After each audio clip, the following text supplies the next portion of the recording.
أعوذ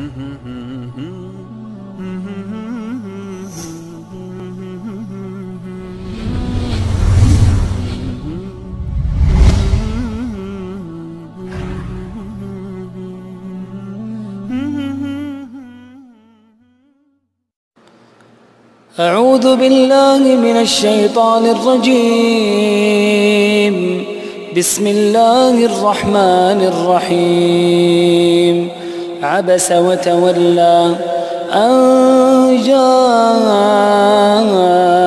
الأعمى وما يدريك لعله يزكى أو يذكر فتنفعه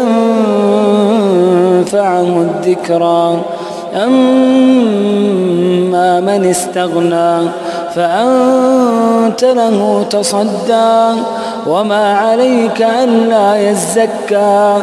وأما من جاءك يسعى وهو يخشى